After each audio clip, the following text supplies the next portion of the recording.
നമ്മുടെ ജീവിതം നമ്മൾ ആഗ്രഹിക്കുന്നത് പോലെ മാറുന്നില്ലേ? നമ്മൾ പ്രപഞ്ചത്തോട് ചോദിക്കുന്നു, പക്ഷേ മറുപടി ലഭിക്കുന്നില്ലെങ്കിൽ പ്രശ്നം നമ്മുടെ ആഗ്രഹത്തിനല്ല, മറിച്ച് നമ്മുടെ ബോധത്തിനാണ്. ബോധോദയത്തിൽ നിന്ന് ആകർഷണ നിയമത്തിലേക്കുള്ള ദൂരം വെറും ചിന്തകളല്ല, അത് നമ്മുടെ വൈബ്രേഷനാണ്.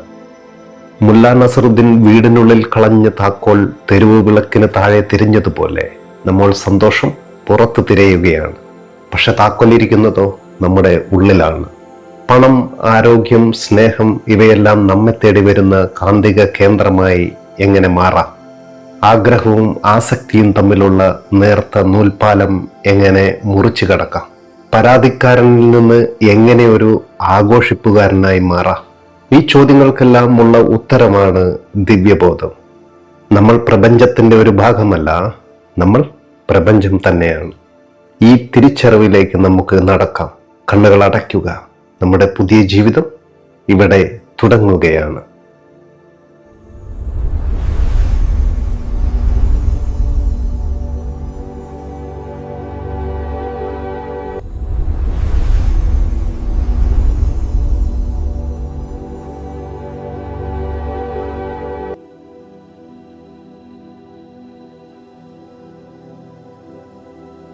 ഏറ്റവും പ്രിയമുള്ളവരെ, നമസ്കാരം. നിങ്ങളിലെ ദിവ്യബോധത്തെ ഞാൻ പ്രണമിക്കുന്നു. ഇന്ന് നമ്മൾ ഇവിടെ ഒന്നിച്ചായിരിക്കുന്നത് ഒരു യാദൃശ്ചികതയല്ല. ഈ യാത്ര തുടങ്ങാൻ കാരണം എന്നെ കേൾക്കുന്ന നിങ്ങളാണ്, എൻ്റെ ദിവ്യബോധമായ പ്രേക്ഷകർ. നിങ്ങളിലെ ആ അന്വേഷണമാണ് പ്രപഞ്ചത്തിൻ്റെ ഈ നിഗൂഢമായ അറിവുകളിലേക്ക് എന്നെയും നിങ്ങളെയും കാന്തികമായി അടുപ്പിച്ചത്. നിങ്ങളില്ലാത്ത ഈ യാത്ര പൂർണ്ണമാകില്ല. നമ്മളിന്ന് ചർച്ച ചെയ്യുന്നത് ലോകം മുഴുവൻ ആഘോഷിക്കുന്ന ലോ ഓഫ് അട്രാക്ഷനെ കുറിച്ചാണ്. എന്നാൽ നമ്മളിതിനെ സമീപിക്കുന്നത് സാധാരണ രീതിയിലല്ല. ഒരു വശത്ത് ഓഷോയെ പോലെയുള്ള മഹാന്മാരുടെ ബോധോദയവും മറുവശത്ത് നമുക്കെല്ലാം പ്രിയപ്പെട്ട മുല്ല നസറുദ്ദീൻ്റെ കൗതുകം നിറഞ്ഞ കഥകളും. ഇവ രണ്ടിനും ഇടയിലൂടെയാണ് നമ്മുടെ ഇന്നത്തെ സഞ്ചാരം. ബോധോദയത്തിൽ നിന്ന് ലോ ഓഫ് അട്രാക്ഷനിലേക്ക് വരുമ്പോൾ ഒരു വലിയ മാറ്റമുണ്ട്. നമ്മളിവിടെ വെറുതെ ആഗ്രഹിക്കുകയല്ല ചെയ്യുന്നത്, മറിച്ച് നമ്മൾ ആ ആഗ്രഹമായി മാറുകയാണ്. ബോധോദയം എന്നാൽ നമ്മളെ തന്നെ അറിയുക എന്നാണ്. നമ്മളെ തന്നെ അറിഞ്ഞു കഴിഞ്ഞാൽ പിന്നെ ഈ പ്രപഞ്ചത്തിൽ നമുക്ക് അസാധ്യമായി ഒന്നുമില്ല. നമ്മുടെ പ്രിയപ്പെട്ട മുല്ല നസറുദ്ദീൻ്റെ ഒരു കഥയുണ്ട്. ഒരു രാത്രി മുല്ല തൻ്റെ വീടിൻ്റെ പുറത്തുള്ള തെരുവ് വിളക്കിന് താഴെ എന്തോ തിരയുകയാണ്. വഴിപോക്കനായ ഒരാൾ ചോദിച്ചു, മുല്ല, എന്താണ് നീ തിരയുന്നതെന്ന്? മുല്ല പറഞ്ഞു, എൻ്റെ വീടിൻ്റെ താക്കോൽ നഷ്ടപ്പെട്ടു പോയി, അത് തിരയുകയാണ്. അവർ രണ്ടുപേരും ചേർന്ന് കുറേ നേരം തിരഞ്ഞു, ഒന്നും കിട്ടിയില്ല. ഒടുവിൽ ആ മനുഷ്യൻ ചോദിച്ചു, മുല്ല, അത് എവിടെയാണ് വീണതെന്ന് കൃത്യമായി ഓർമ്മയുണ്ടോ? മുല്ല വീടിനുള്ളിലേക്ക് വിരൽ ചൂണ്ടി പറഞ്ഞു, അത് വീണത് വീടിനുള്ളിലെ ഇരുട്ടത്താണ്. ആ മനുഷ്യൻ അത്ഭുതപ്പെട്ടു. പിന്നെ എന്തിനാണ് മുല്ല ഈ വെളിച്ചമുള്ള തെരുവിൽ തിരയുന്നതെന്ന്? മുല്ല നിസാരമായി മറുപടി നൽകി, അവിടെ ഇരുട്ടല്ലേ, ഇവിടെ നല്ല വെളിച്ചമുണ്ട്, അതുകൊണ്ട് ഇവിടെ തിരയുന്നുവെന്ന്. സത്യത്തിൽ നമ്മുടെ അവസ്ഥയും ഇതുതന്നെയാണ്. സന്തോഷം, വിജയം അല്ലെങ്കിൽ മറ്റുള്ള എല്ലാ താക്കോലുകളും നമുക്കുള്ളിലാണ് ഇരിക്കുന്നത്, പക്ഷെ തിരയുന്നതോ പുറത്തെ വെളിച്ചത്തിലാണെന്ന് മാത്രം. ഉള്ളിലെ ഇരുട്ടിലേക്ക് നോക്കാൻ ഭയന്ന് നമ്മൾ പുറം ലോകത്തെ സാഹചര്യങ്ങളെ മാറ്റാൻ ശ്രമിക്കുകയല്ല ഇവിടെ ചെയ്യുന്നത്. ഇവിടെയാണ് ലോ ഓഫ് അട്രാക്ഷൻ പരാജയപ്പെടുന്നത്. മുല്ല നസറുദ്ദീൻ്റെ ഓരോ തമാശകളിലും ഒളിഞ്ഞിരിക്കുന്ന വലിയ സത്യങ്ങൾ നമ്മുടെ തുടർന്നുള്ള ചിന്തകൾക്ക് കൂട്ടായിട്ടുണ്ടാകും. ആ തമാശകൾ ചിരിക്കാൻ മാത്രമല്ല, നമ്മുടെ ഉള്ളിലെ അബോധ മനസ്സിൻ്റെ പൂട്ടു തുറക്കുവാനുള്ള താക്കോലുകൾ കൂടിയാണ്. നമ്മുടെ ജീവിതം മാറ്റിമറിക്കാൻ പോകുന്ന ഈ ചിന്തകളിലേക്ക് എനിക്കുള്ളിലെ നിറഞ്ഞ സ്നേഹത്തോടെ നിങ്ങളെ ഓരോരുത്തരെയും ഞാൻ സ്വാഗതം ചെയ്യുകയാണ്. നമുക്ക് തുടങ്ങാം. നമ്മുടെ ഉള്ളിലെ കാന്തത്തെ ഉണർത്താൻ, നമ്മുടെ ജീവിതത്തെ ആഘോഷമാക്കാൻ വേണ്ടി.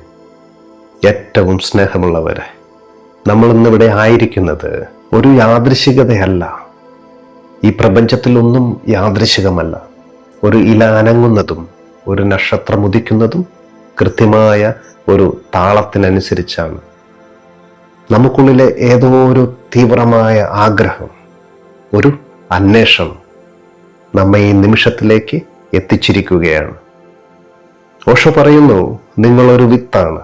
ഒരു വിത്തിന് അതിനുള്ളിൽ ഒരു വലിയ വനമാകാനുള്ള കരുത്തുണ്ട്. പക്ഷെ ആ വിത്ത് വിചാരിക്കുന്നത് താൻ വെറുമൊരു ചെറിയ കടുകുമണിയാണെന്നാണ്. നമ്മുടെ അവസ്ഥയും അത് തന്നെയാണ്. നമ്മുടെ ഉള്ളിൽ വലിയൊരു സാമ്രാജ്യമുണ്ട്. എന്നാൽ നമ്മൾ പുറത്ത് ഭിക്ഷ യാചിച്ചു കൊണ്ടിരിക്കുകയാണ്. ലോ ഓഫ് അട്രാക്ഷൻ എന്നത് പുറത്തുനിന്ന് എന്തെങ്കിലും പിടിച്ചു വാങ്ങുവാനുള്ള തന്ത്രമല്ല, മറിച്ച് നമുക്കുള്ളിലെ ആ ചക്രവർത്തിയെ ഉണർത്തുവാനുള്ള മന്ത്രമാണ്. കുറച്ചു സമയം നമ്മളിവിടെ നമ്മുടെ അസ്തിത്വത്തിൻ്റെ വേരുകളിലേക്ക് ഇറങ്ങിച്ചെല്ലുകയാണ്. നമ്മളിതിനെ ആകർഷണ നിയമം എന്ന് വിളിക്കുന്നു. എന്നാൽ ഓഷോയുടെ ഭാഷയിൽ പറഞ്ഞാൽ ഇത് അനുരഞ്ജന നിയമമാണ്.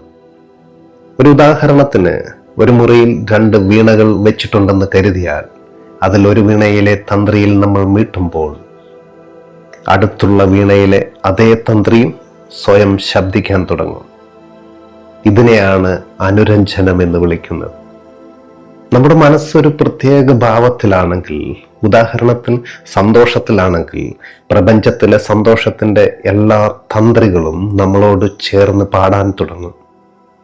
എന്നാൽ നമ്മളിവിടെ എന്താണ് ചെയ്യുന്നത്? കടം വാങ്ങിയ ചിന്തകളുമായി നടക്കുകയാണ് നമ്മൾ.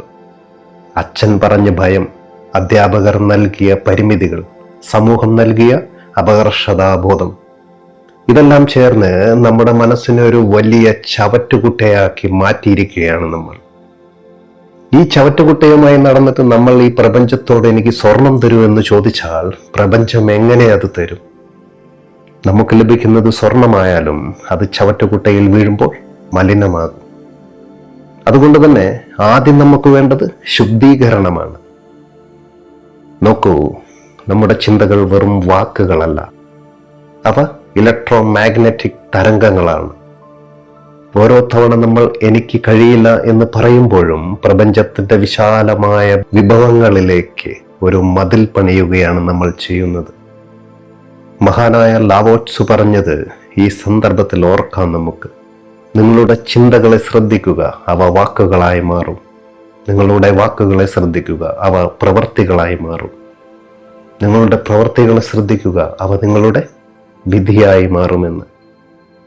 വിധിയെ മാറ്റാൻ ഇവിടെ പ്രവൃത്തിയെ അല്ല മാറ്റേണ്ടത്, വാക്കുകളെയുമല്ല, മറിച്ച് ആ വിത്തുണ്ടാക്കുന്ന ചിന്താ കേന്ദ്രത്തെയാണ് മാറ്റേണ്ടത്. നമ്മളൊരു പരാജയത്തെക്കുറിച്ച് ചിന്തിക്കുമ്പോൾ നമ്മൾ ആ പരാജയത്തിന് ഊർജം നൽകുകയാണ് ചെയ്യുന്നത്. ഓഷോയുടെ ഒരു വിപ്ലവകരമായ ആശയമുണ്ട്: നിങ്ങൾ എന്തിനെയാണോ എതിർക്കുന്നത് അതിനെ നിങ്ങൾ പോഷിപ്പിക്കുന്നുവെന്ന്. അതുകൊണ്ട് ദാരിദ്ര്യത്തോട് നമ്മൾ പോരാടരുത്, പകരം സമൃദ്ധിയെ ധ്യാനിക്കുക. ഇരുട്ടിനോട് യുദ്ധം ചെയ്തിട്ട് കാര്യമില്ലെന്നേ, പകരം ഒരു ചെറിയ വിളക്ക് കൊളുത്താം. ആ വിളക്കാണ് നമ്മുടെ ബോധപൂർവമായ ചിന്ത. നമുക്കൊന്നുകൂടി ആഴത്തിലേക്ക് ഇറങ്ങിച്ചെന്നാൽ നമ്മുടെ മനസ്സിന്റെ 10% മാത്രമേ നമ്മൾ അറിയുന്നുള്ളൂ എന്നതാണ്. ബാക്കി 90% ഇരുട്ടിലാണ്. ആ ഇരുട്ടാണ് അബോധ മനസ്സ്. നമ്മൾ ബോധമനസ്സിൽ ഞാൻ പണക്കാരനാകുമെന്ന് 100 വട്ടം പറഞ്ഞാലും നമ്മുടെ ഉള്ളിൻ്റെ ഉള്ളിൽ പണക്കാരെല്ലാം മോശക്കാരാണെന്നൊരു പഴയ വിശ്വാസം ഒളിഞ്ഞിരിപ്പുണ്ടെങ്കിൽ നമ്മുടെ ആകർഷണ നിയമം അവിടെ പരാജയപ്പെടും. കാരണം പ്രപഞ്ചം കേൾക്കുന്നത് നമ്മുടെ വാക്കുകളല്ല, നമ്മുടെ ഹൃദയമിടിപ്പാണ്. ഇവിടെയാണ് ധ്യാനത്തിൻ്റെ പ്രസക്തി ഇരിക്കുന്നത്. ഓഷോ പഠിപ്പിച്ച ധ്യാനം എന്നത് നമ്മുടെ അബോധ മനസ്സിലെ ഈ കള്ളന്മാരെ കണ്ടെത്തി പുറത്താക്കലാണ്. നമുക്കുള്ളിലെ കുറ്റബോധത്തെയും ഭയത്തെയും അലിയിച്ചു കളയുമ്പോൾ നമ്മുടെ മനസ്സൊരു തെളിഞ്ഞ ആകാശം പോലെയാകും. ആ ആകാശത്ത് നമ്മൾ തെളിക്കുന്ന ഏത് നക്ഷത്രവും നമ്മുടെ ജീവിതത്തിൽ ഉദിക്കും. ശരി, ഞാൻ നിങ്ങൾക്ക് ഒരു ചെറിയ ജോലി നൽകുകയാണ്. നമ്മൾ മുന്നോട്ട് കൂടുതൽ ആഴത്തിലുള്ള വിദ്യകൾ പഠിക്കും. ജോലി എന്നത് സമയം കിട്ടുമ്പോൾ നിങ്ങൾ ചെയ്യേണ്ടത് കുറച്ച് നിമിഷം കണ്ണുകൾ അടച്ചിരുന്ന് നിങ്ങളുടെ ശ്വാസം ഉള്ളിലേക്ക് പോകുന്നത് ശ്രദ്ധിക്കുക എന്നതാണ്. ഓരോ ശ്വാസത്തിലും പ്രപഞ്ചത്തിന്റെ അനന്തമായ ഊർജം നിങ്ങളിലേക്ക് ഒഴുകുന്നു എന്ന് നിങ്ങൾ സങ്കല്പിക്കണം. ശ്വാസം പുറത്തേക്ക് വിടുമ്പോൾ നിങ്ങളിലെ എല്ലാ പരിമിതികളും എല്ലാ പരാതികളും പുറത്തേക്ക് പോകുന്നതായി കാണുന്നു. ഇത് നമ്മുടെ ഒരു ശീലമാകണം. നമ്മളൊരു പരാതിക്കാരനായിരിക്കുന്നിടത്തോളം കാലം നമുക്ക് ഒന്നും ലഭിക്കില്ലെന്ന്. മറിച്ച് നമ്മൾ ഒരു ആഘോഷമായി മാറുമ്പോൾ എല്ലാം നമ്മളെ തേടി വരും.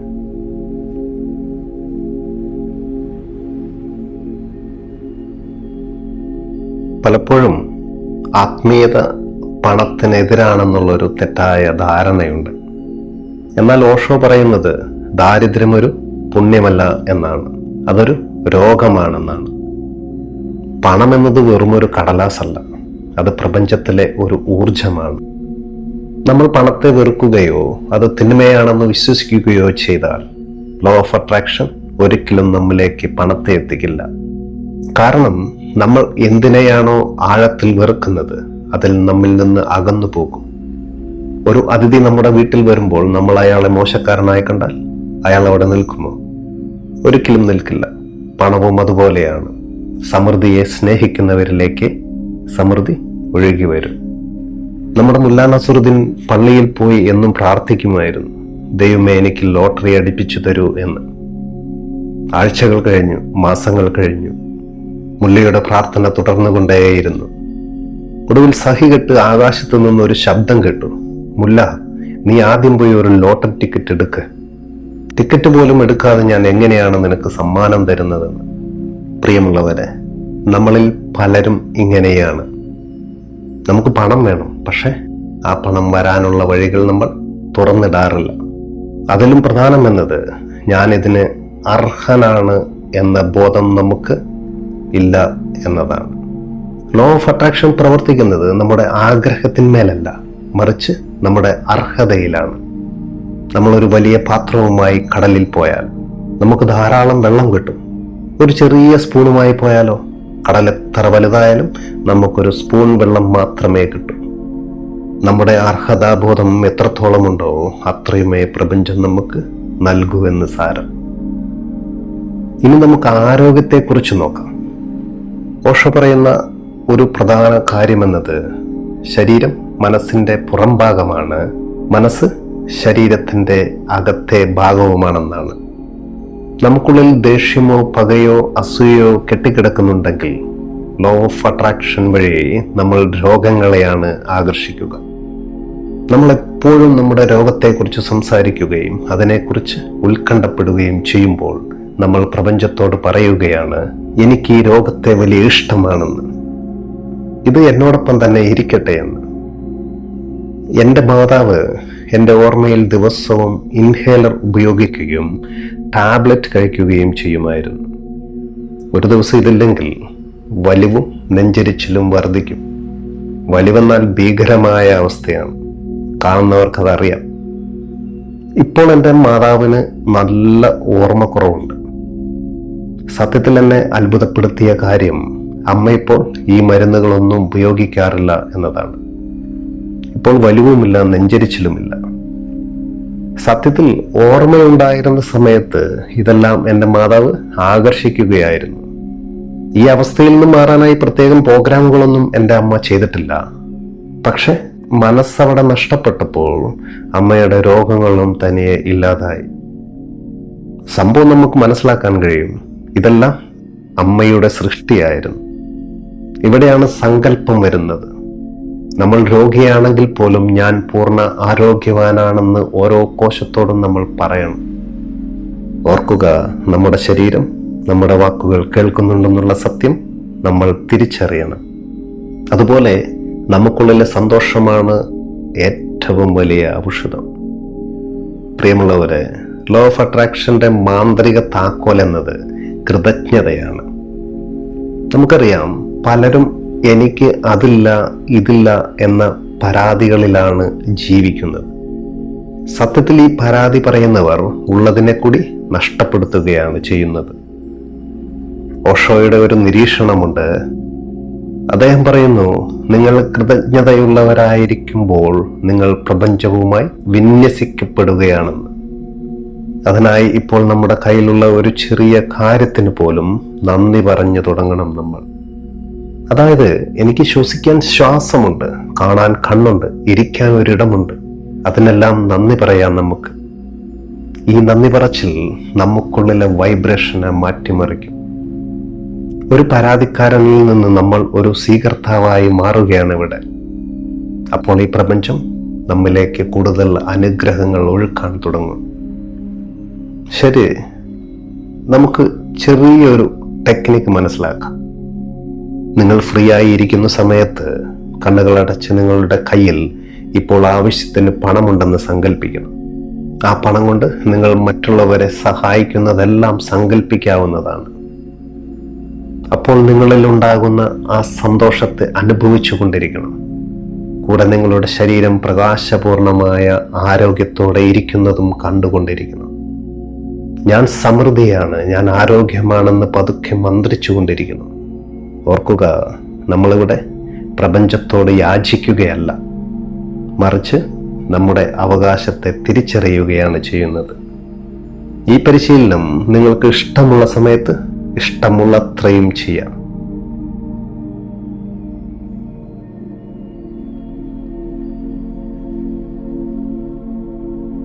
നമ്മളിവിടെ മനസ്സിനെ തിരിച്ചറിഞ്ഞു, സമൃദ്ധിയെ കാണുകയും ചെയ്തു. ഇനി നമ്മൾ പഠിക്കുന്നത് ആഗ്രഹിക്കാനുള്ള കലയാണ്. പലരും സ്വയമോ അല്ലെങ്കിൽ മറ്റുള്ളവരോടോ ചോദിക്കാറുണ്ട്, ഞാൻ ഒരുപാട് ആഗ്രഹിക്കുന്നുണ്ട്, പക്ഷെ അത് എന്തുകൊണ്ട് നടക്കുന്നില്ല എന്ന്. ഓഷോയുടെ നിരീക്ഷണം ഇവിടെയുമുണ്ട്. നമ്മളൊരു കാര്യത്തിന് വേണ്ടി അമിതമായി ആഗ്രഹിക്കുമ്പോൾ സത്യത്തിൽ നമ്മൾ പ്രപഞ്ചത്തോട് പറയുന്നത് എൻ്റെ കയ്യിൽ അതില്ല എന്നാണ്. ആ ഇല്ല എന്ന ഭാവമാണ് പ്രപഞ്ചം അവിടെ സ്വീകരിക്കുന്നത്. ആഗ്രഹം ഒരു വിത്താണ്, എന്നാൽ ആ ആസക്തി ആ വിത്തിനെ ശ്വാസം മുട്ടിച്ചു കൊല്ലുന്ന മണ്ണാണ്. ഈ കാര്യം നമ്മൾ ഓർത്തിരിക്കണം. ഇതിനെ മനസ്സിലാക്കാൻ നമുക്ക് മുല്ല നസറുദ്ദീൻ തന്നെ കൂട്ടുപിടിക്കാം. അദ്ദേഹം ഒരിക്കൽ മീൻ പിടിക്കാൻ പോയി. വലിയൊരു മീൻ കിട്ടണമെന്ന് മുല്ലയ്ക്ക് വലിയ ആഗ്രഹമുണ്ട്. ചൂണ്ടയിട്ട് മുല്ല പ്രാർത്ഥിച്ചു, കണ്ണുകൾ അടച്ച് ധ്യാനിച്ചു. ആ സമയം ഒരു മീൻ ചൂണ്ടയിൽ കൊത്തി. മുല്ല ആവേശത്തോടെ ചൂണ്ട വലിച്ചു, പക്ഷെ മീൻ അവിടെ രക്ഷപ്പെടുകയാണ് ഉണ്ടായത്. മുല്ലയ്ക്കപ്പോൾ ദേഷ്യവും സങ്കടവും വന്നു. അടുത്ത തവണ ചൂണ്ടയിടുമ്പോൾ മുല്ല വിറയ്ക്കുകയായിരുന്നു. ഇത്തവണയും മീൻ പോകുമോ എന്ന പേടി. ആ പേടി കാരണം മുല്ലയ്ക്ക് ശരിയായി ചൂണ്ട വലിക്കാനൊന്നും കഴിഞ്ഞില്ല. മീനുകൾ മുല്ലയുടെ ഈ ഭയം തിരിച്ചറിഞ്ഞു എന്ന് തോന്നും വിധം അവയൊന്നും ചൂണ്ടയ്ക്കടുത്തേക്കും വന്നില്ല. ഒടുവിൽ മുല്ല ചൂണ്ടയോടെ ഉപേക്ഷിച്ച് കരയിലിരുന്ന് പാട്ടുപാടാൻ തുടങ്ങി. അല്പം കഴിഞ്ഞപ്പോൾ മുല്ല ശ്രദ്ധിക്കാത്ത ഒരു നേരത്ത് വലിയൊരു മീൻ വന്ന് ചൂണ്ടയിൽ കൊത്തി. സ്നേഹമുള്ളവരെ, ലോ ഓഫ് അട്രാക്ഷൻ പ്രവർത്തിക്കുന്നത് നമ്മളത് വേണമെന്ന് നിർബന്ധം പിടിക്കുമ്പോഴല്ല, മറിച്ച് അത് ലഭിക്കുമെന്ന് ഉറപ്പിച്ച് വിശ്വസിച്ച് നമ്മൾ ശാന്തമായിരിക്കുമ്പോഴാണ്. നമ്മൾ എന്തിനെയെങ്കിലും അമിതമായി മുറുക്കി പിടിച്ചാൽ അത് നമ്മുടെ കയ്യിൽ നിന്ന് വഴുതിപ്പോകും. കൈപ്പത്തി തുറന്നു പിടിക്കുമ്പോഴാണ് അതിൽ പ്രപഞ്ചത്തിന്റെ അനുഗ്രഹങ്ങൾ വന്നു നിറയുന്നത്. ഓഷോ പറയുമായിരുന്നു, പ്രപഞ്ചം നിങ്ങളെക്കാൾ ബുദ്ധിമാനാണെന്ന്. നമ്മളൊരു ലക്ഷ്യം നിശ്ചയിച്ചു, അത് പ്രപഞ്ചത്തോട് പറഞ്ഞു. അതിനുശേഷം അത് എപ്പോൾ നടക്കും, എങ്ങനെ നടക്കുമെന്ന് ആകുലപ്പെടുന്നത് പ്രപഞ്ചത്തിന്റെ ബുദ്ധിയെ അവിശ്വസിക്കുന്നത് പോലെയാണ്. നമ്മളൊരു വിത്ത് മണ്ണിലിട്ടാൽ പിന്നെ നമ്മൾ ഓരോ മണിക്കൂറിലും അത് മണ്ണ് മാറ്റി നോക്കാറുണ്ടോ? അത് മുളച്ചോ എന്നറിയാൻ? ഒരിക്കലുമില്ല. അങ്ങനെ ചെയ്താൽ ആ വിത്ത് ഒരിക്കലും മുളക്കില്ല എന്ന് നമുക്കറിയാം. ഈ പ്രപഞ്ചത്തിന് അതിൻ്റെതായ ഒരു സമയമുണ്ട്. ആ സമയത്തെ വിശ്വസിക്കുക എന്നതാണ് ലോ ഓഫ് അട്രാക്ഷനിലെ ഏറ്റവും വലിയ പരീക്ഷണം. ഗൗതമ ബുദ്ധൻ പഠിപ്പിച്ച വലിയൊരു പാഠം എന്നത് നിങ്ങളുടെ സന്തോഷം നിങ്ങളുടെ ആഗ്രഹത്തിന്റെ പൂർത്തീകരണത്തെ ആശ്രയിച്ചിരിക്കരുതെന്നാണ്. എനിക്ക് ആ കാർ കിട്ടിയാൽ മാത്രമേ ഞാൻ സന്തോഷിക്കൂ എന്ന് നമ്മൾ പറഞ്ഞാൽ നമ്മൾ ഇപ്പോഴത്തെ നിമിഷത്തെ പണയപ്പെടുത്തുകയാണ്. ഓഷോ ഇതിനെ വിശദീകരിക്കുന്നത് ലക്ഷ്യത്തിലല്ല യാത്രയിലാണ് ആനന്ദം കണ്ടെത്തേണ്ടത് എന്നാണ്. ലക്ഷ്യം നടന്നാലും ഇല്ലെങ്കിലും ഞാൻ ഇപ്പോഴേ സന്തോഷവാനാണെന്ന് നമുക്ക് പറയാൻ കഴിയുമെങ്കിൽ പ്രപഞ്ചം ആ ലക്ഷ്യം നമ്മിലേക്ക് ഓടിയെത്തിക്കും. കാരണം സന്തോഷമുള്ളവരിലേക്ക് സന്തോഷം കടന്നു വരും. കാത്തിരിക്കുന്നവനല്ല, ആഘോഷിക്കുന്നവനാണ് ആകർഷണ നിയമത്തിന്റെ യജമാനൻ. ഇവിടെ നമുക്കൊരു ചെറിയ ധ്യാനത്തെക്കുറിച്ചുകൂടി മനസ്സിലാക്കാം. നോക്കൂ, നമ്മൾ പരിചയപ്പെടുന്ന വിദ്യകളെല്ലാം നിങ്ങളുടെ ഇഷ്ടസമയത്ത് ഇഷ്ടമുള്ള സമയമത്രയും ചെയ്യാവുന്നതാണ്. തിരഞ്ഞെടുപ്പ് നിങ്ങളുടേതാണ് കേട്ടോ. ശരി, ഇതിനായി നമുക്ക് കണ്ണുകളടച്ച് നമ്മുടെ എല്ലാ ആഗ്രഹങ്ങളെയും ഒരു വെള്ളക്കടലാസിൽ എഴുതി ഒരു ബലൂണിൽ കെട്ടി ആകാശത്തേക്ക് വിടുന്നത് പോലെ സങ്കല്പിക്കണം. അവ ഇപ്പോൾ നമ്മുടേതല്ല, പ്രപഞ്ചത്തിൻ്റെതാണ്. പ്രപഞ്ചം അത് നോക്കിക്കൊള്ളും. നമ്മളിപ്പോൾ ഭാരമില്ലാത്തവനാണ്. ആ ശൂന്യതയിൽ ഇരുന്നു കൊണ്ട് നിറഞ്ഞു പുഞ്ചിരിക്കുക.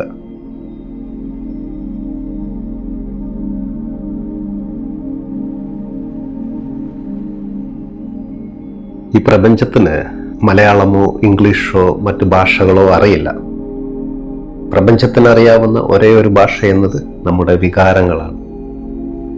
ഓഷോ പറയുമായിരുന്നു, നിങ്ങളൊരു പ്രാർത്ഥന ചൊല്ലുമ്പോൾ പ്രപഞ്ചം ആ വാക്കുകൾ കേൾക്കുന്നില്ല. ആ വാക്കുകൾ ചൊല്ലുമ്പോൾ നിങ്ങളുടെ ഹൃദയത്തിലുണ്ടാകുന്ന സ്പന്ദനമാണ് പ്രപഞ്ചം ഏറ്റെടുക്കുന്നത്. എനിക്ക് സന്തോഷം വേണം എന്ന് കരഞ്ഞു പറഞ്ഞാൽ പ്രപഞ്ചം കേൾക്കുന്നത് നമ്മുടെ കണ്ണീരാണ്, സന്തോഷമല്ല. അതുകൊണ്ട് നമുക്ക് കൂടുതൽ കണ്ണീർ ലഭിക്കുകയാണ് ചെയ്യുന്നത്. നമ്മൾ സന്തോഷത്തിന്റെ വൈബ്രേഷനിലാണെങ്കിൽ പ്രപഞ്ചം ആ സന്തോഷത്തെ ഇരട്ടിയായി നമ്മിലേക്ക് എത്തിക്കും. വീണ്ടും നമ്മുടെ മുല്ലമമ്മിലേക്ക് കടന്നു വരികയാണ് കേട്ടോ. ഒരിക്കൽ അദ്ദേഹം ഒരു വലിയ സംഗീത കച്ചേരിക്ക് പോയി. ഗായകൻ വളരെ മോശമായാണ് പാടുന്നത്. ആ സദസ്സിൽ മുല്ല മാത്രം എഴുന്നേറ്റ് നിന്ന് കൈയടിക്കുകയാണ്. അത്യുഗ്രം, ഒന്നാം തരം എന്ന് വിളിച്ചു പറഞ്ഞുകൊണ്ടിരിക്കുകയാണ്. കൂടെയുള്ളവർ അത്ഭുതപ്പെട്ടു. മുല്ല, നീ എന്താണ് ഈ ചെയ്യുന്നത്? അയാൾ അത്രയും മോശമായ രീതിയിലല്ലേ പാടുന്നത്? എന്നിട്ടും എന്തിനാണ് നിങ്ങൾ ഇങ്ങനെ അവരെ പുകഴ്ത്തുന്നതെന്ന് ചോദിച്ചു. മുല്ല പറഞ്ഞു, അയാൾ പാടുന്നതല്ല ഞാൻ കേൾക്കുന്നത്. അയാൾ പാടാൻ ശ്രമിക്കുന്ന ആ വലിയ പാട്ടിനെയാണ് ഞാൻ വന്ദിക്കുന്നത്. അയാളുടെ ഉള്ളിലെ ആവേശം നോക്കൂ, ആ ആവേശമാണ് എനിക്കിഷ്ടപ്പെടുന്നതെന്ന്. നമ്മുടെയൊക്കെ ജീവിതം ഇപ്പോൾ ഒരു അപശ്രുതിയാണെന്ന് നമുക്കൊക്കെ തോന്നുന്നുണ്ടാകാം. പക്ഷെ നമ്മൾ എന്തിലാണോ ശ്രദ്ധ കേന്ദ്രീകരിക്കുന്നത് അതാണ് വളരുകയുള്ളൂ. നമ്മുടെ കുറവുകളെ നോക്കി കരയാതെ നമ്മുടെ ഉള്ളിലെ ആ ചെറിയ പ്രകാശത്തെ നോക്കി കൈയടിക്കാൻ തുടങ്ങുക. ആ ആവേശം നമ്മുടെ വൈബ്രേഷനെ ഉയർത്തും. ഉയർന്ന വൈബ്രേഷനിൽ ലോ ഓഫ് അട്രാക്ഷൻ ഒരു മാജിക് പോലെ പ്രവർത്തിക്കും. പ്രിയമുള്ളവരെ, ലോ ഓഫ് അട്രാക്ഷനിലെ ഏറ്റവും ഉയർന്ന ഫ്രീക്വൻസി എന്നത് സ്നേഹമാണ്. സ്നേഹം ഒരു കേന്ദ്ര ബിന്ദുവാണ്. നമ്മൾ ചെയ്യുന്ന പ്രവൃത്തിയോട്, നമ്മൾ കാണുന്ന മനുഷ്യരോട്, നമ്മൾ ശ്വസിക്കുന്ന വായുവിനോട് സ്നേഹം തോന്നുമ്പോൾ നമ്മൾ ഈ പ്രപഞ്ചവുമായി പൂർണ്ണമായും അലൈൻ ചെയ്യപ്പെടുകയാണ്. സ്നേഹമുള്ള ഒരാൾക്ക് പ്രപഞ്ചത്തോടൊന്നും ചോദിക്കേണ്ടി വരില്ല. കാരണം സ്നേഹം തന്നെ വലിയൊരു കാന്തമാണ്. ദേഷ്യം, അസൂയ, പക എന്നിവ നമ്മുടെ കാന്തിക ശക്തിയെ നശിപ്പിക്കുന്ന തുരുമ്പുകളാണെന്ന് നമ്മൾ തിരിച്ചറിയണം. ഈ തുരുമ്പുകൾ മാറ്റാനുള്ള ഒരേ ഒരു വഴി എന്നത് സ്നേഹത്തിന്റെ എണ്ണ പുരട്ടുക എന്നതാണ്. മറ്റുള്ളവരുടെ വിജയത്തിൽ സന്തോഷിക്കാൻ കഴിയുന്ന നിമിഷം ആ വിജയം നമ്മുടെ ജീവിതത്തിലേക്കും വരുവാൻ തുടങ്ങുകയാണ്. ഓഷോ ലോകത്തിന് നൽകിയ ഏറ്റവും വലിയ സന്ദേശം എന്നത് ആഘോഷം എന്നതാണ്. പലരും വിചാരിക്കുന്നത് എന്തെങ്കിലും കിട്ടിയാൽ മാത്രമേ നമുക്ക് ആഘോഷിക്കാൻ കഴിയൂ എന്നാണ്. എന്നാൽ ഓഷോ ഇവിടെ തിരിച്ചാണ് പഠിപ്പിക്കുന്നത്. നിങ്ങൾ ആഘോഷിക്കുമ്പോൾ പ്രപഞ്ചം നിങ്ങൾക്ക് അതിനുള്ള കാരണങ്ങൾ നൽകുമെന്നാണ്. ഒന്നുമില്ലാത്തപ്പോഴും, അതായത് അതീവ ദുഃഖമുള്ളപ്പോൾ നിങ്ങളൊന്ന് നൃത്തം ചെയ്യാനും പൊട്ടിച്ചിരിക്കുവാനും ഒന്നും ശ്രമിച്ചു നോക്കൂ. നാം അറിയാതെ നമ്മിലേക്ക് സന്തോഷം കടന്നു വരും. നമുക്കത് കഴിയുന്നുണ്ടെങ്കിൽ നമ്മൾ പ്രപഞ്ചത്തിന്റെ നിയമങ്ങളെ മറികടന്നിരിക്കുകയാണ്. ലോ ഓഫ് അട്രാക്ഷൻ നമ്മുടെ അടിമയായി മാറും. അവിടെ എനിക്ക് കാർ കിട്ടിയാൽ ഞാൻ ചിരിക്കുമെന്നല്ല, ഞാനിപ്പോൾ ചിരിക്കുന്നു, അതുകൊണ്ട് എനിക്ക് കാർ വരുന്നു എന്നതാണ് ശരിയായ വഴി. ഇനി നമുക്ക് ചെറിയൊരു വിഷ്വലൈസേഷൻ ടെക്നിക്കിലേക്ക് കിടക്കാം. ഇത് ചെയ്യാനായി കണ്ണുകൾ അടച്ച് നമ്മുടെ ഹൃദയത്തിൽ നിന്ന് സ്വർണ്ണ നിറത്തിലുള്ള ഒരു പ്രകാശം പുറത്തേക്ക് വരുന്നത് സങ്കല്പിക്കണം. ആ പ്രകാശം നമ്മളായിരിക്കുന്ന നമ്മുടെ മുറിയെയും നമ്മുടെ നഗരത്തെയും ഈ ഭൂമിയെയും പതുക്കെ പൊതിയുന്നതായി നമ്മൾ കാണണം. ഇവിടെ എല്ലാവരോടും നമുക്ക് സ്നേഹം തോന്നണം. എല്ലാവരും സുഖമായിരിക്കട്ടെ, ഞാനും സുഖമായിരിക്കുന്നു എന്ന് നമ്മുടെ മനസ്സിൽ മന്ത്രിച്ചു കൊണ്ടിരിക്കണം. ഈ ഉയർന്ന ഊർജത്തിൽ അല്പസമയം നമുക്ക് ഇരിക്കാവുന്നതാണ്.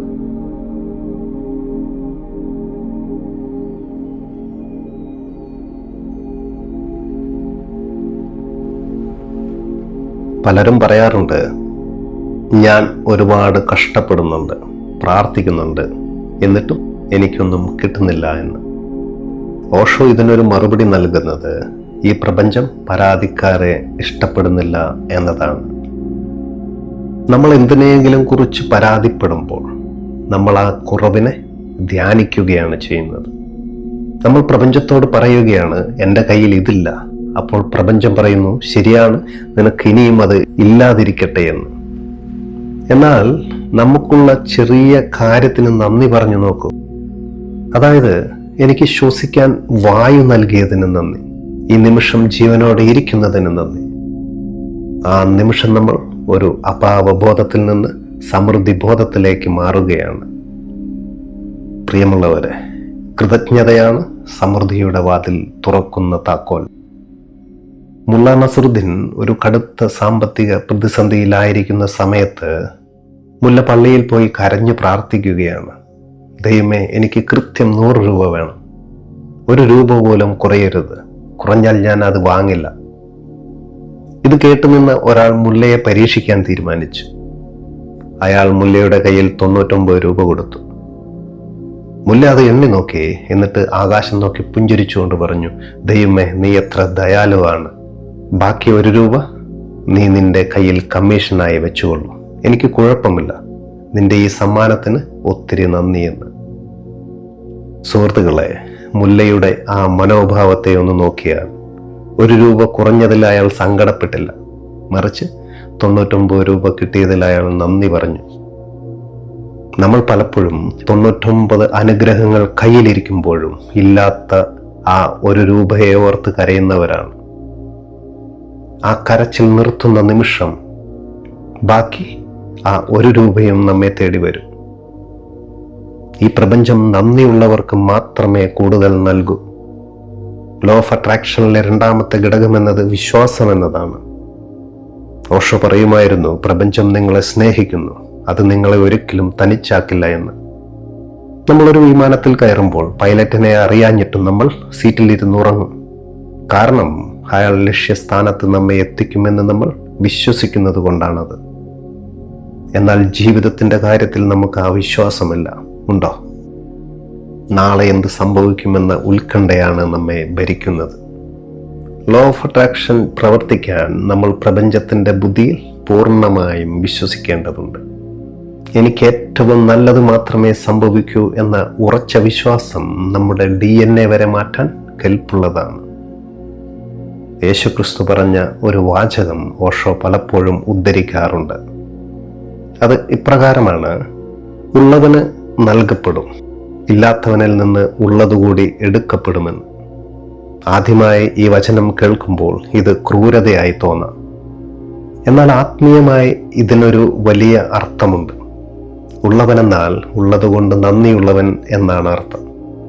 നന്ദിയുള്ളവൻ സമൃദ്ധിയിൽ വസിക്കുകയാണ്, അതുകൊണ്ട് അയാൾക്ക് കൂടുതൽ കിട്ടുന്നു. ഇല്ലാത്തവൻ എന്നാൽ എപ്പോഴും പരാതി പറയുന്നവൻ എന്നാണ് അർത്ഥം. അയാൾ ഉള്ളതിനെ കൂടി നഷ്ടപ്പെടുത്തുകയാണ് ചെയ്യുന്നത്. നമ്മുടെ ജീവിതത്തിൽ ഇന്ന് എന്തൊക്കെ ലഭിച്ചു എന്നതിൻ്റെ ഒരു പട്ടിക ഉണ്ടാക്കി നോക്കൂ. ആ ഓരോ കാര്യത്തിനും ഹൃദയപൂർവ്വം നന്ദി എന്ന് പറഞ്ഞാൽ ആ വൈബ്രേഷനിൽ നമ്മളൊരു മാഗ്നറ്റിക്കായി മാറും. പ്രപഞ്ചം നമ്മിലേക്ക് അനുഗ്രഹങ്ങളുടെ പെരുമഴ ഒഴുക്കാൻ തുടങ്ങും. ശരി, നമുക്കൊരു ചെറിയ ധ്യാന രീതിയെ കൂടി മനസ്സിലാക്കാം. അതിനായി കണ്ണുകളടച്ച് നമ്മുടെ ജീവിതത്തിൽ നമ്മെ സഹായിച്ച 3 മനുഷ്യരെ ഓർക്കണം. അവരോട് മനസ്സിൽ നന്ദി പറയണം. എന്നിട്ട് പ്രപഞ്ചത്തോട് പറയണം, പ്രപഞ്ചമേ, ഈ മനോഹരമായ ജീവിതത്തിന് നന്ദി എന്ന്. പ്രിയമുള്ളവരെ, ഈ നിമിഷം മുതൽ നമുക്ക് പരാതികൾക്ക് അവധി നൽകാം. എന്നിട്ട് നന്ദിയുള്ളവരായി മാറാം.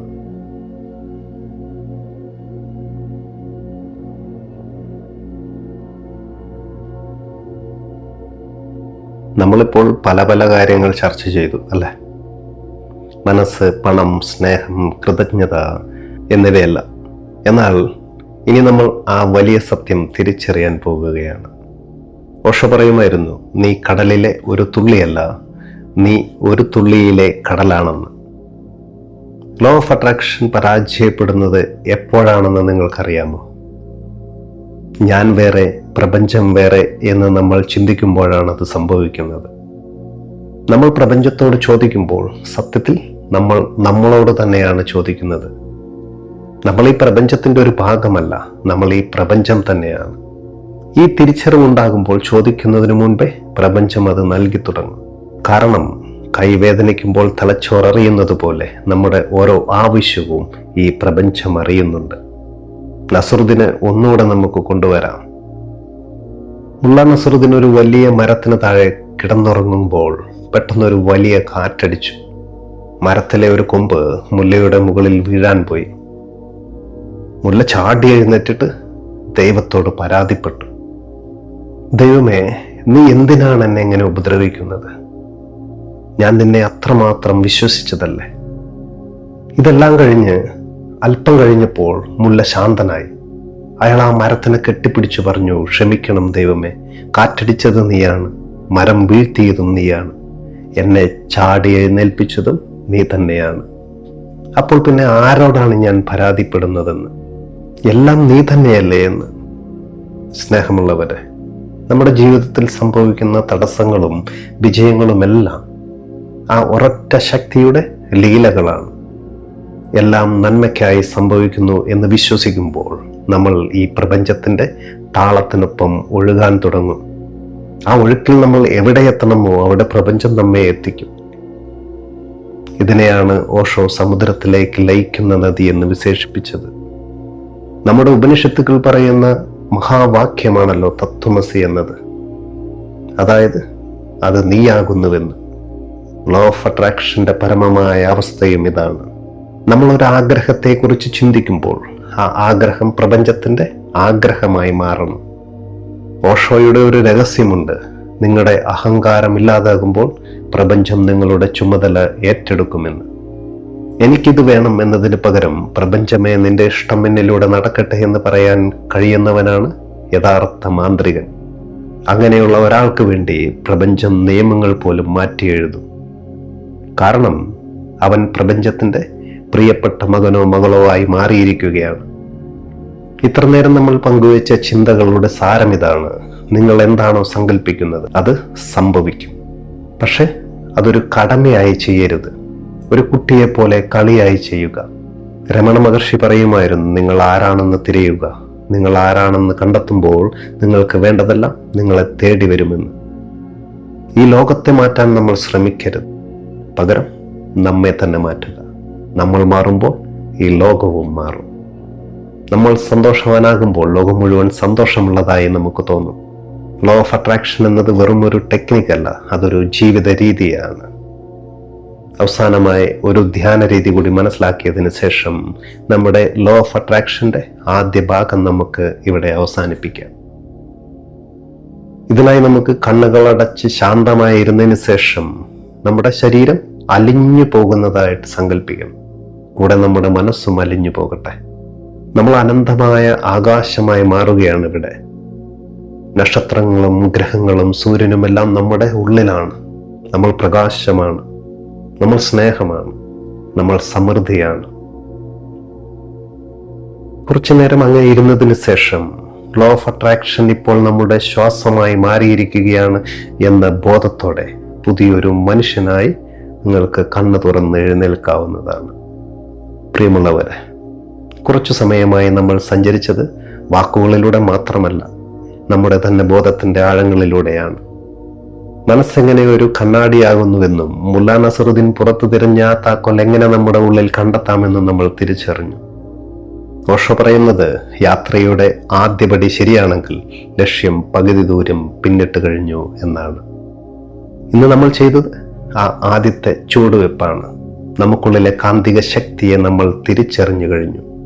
ഇനി നമുക്ക് വേണ്ടത് ഈ ബോധത്തെ ജീവിതത്തിന്റെ ഓരോ നിമിഷത്തിലേക്കും പടർത്തുക എന്നതാണ്. ഇന്ന് രാത്രി നിങ്ങൾ ഉറങ്ങാൻ കിടക്കുമ്പോൾ ഈ ലോകം നിങ്ങളുടെ ശത്രുവല്ലെന്നും മറിച്ച് നിങ്ങളുടെ തന്നെ ചിന്തകളുടെ പ്രതിഫലനമാണെന്നും ഓർത്തുകൊണ്ട് പുഞ്ചിരിയോടെ കണ്ണുകൾ അടയ്ക്കണം. നമ്മുടെ യാത്ര ഇവിടെ അവസാനിക്കുന്നില്ല. അടുത്ത എപ്പിസോഡിൽ നമ്മൾ ഇതിലും ഗഹനമായ ഒരു തലത്തിലേക്ക് കടക്കും. ആഗ്രഹങ്ങളെയും ആസക്തിയെക്കുറിച്ചും എന്തുകൊണ്ടാണ് പലപ്പോഴും നമ്മുടെ തീവ്രമായ ആഗ്രഹങ്ങൾ നടക്കാതെ പോകുന്നത്, എങ്ങനെയാണ് പ്രപഞ്ചത്തോട് ചോദിക്കേണ്ടത്, എങ്ങനെയാണ് ഒരു വിത്ത് മണ്ണിലിട്ട് അത് മറന്നു പോകേണ്ടത്. മുല്ല നസറുദ്ദീൻ്റെ കൂടുതൽ രസകരമായ കഥകളിലൂടെയും ഓഷോയുടെ ദർശനങ്ങളിലൂടെയും 2ാം എപ്പിസോഡിൽ നമ്മൾ അത് പഠിക്കും. ഈ കുറച്ചു സമയം എന്നെ കേട്ട എൻ്റെ ദിവ്യബോധമായ എല്ലാ പ്രേക്ഷകർക്കും ഹൃദയം നിറഞ്ഞ നന്ദി. നിങ്ങൾക്കുള്ളിലെ ആ പരമാത്മാവിനെ ഞാൻ ഒരിക്കൽ കൂടി വന്ദിക്കുന്നു. നന്ദി, നമസ്കാരം.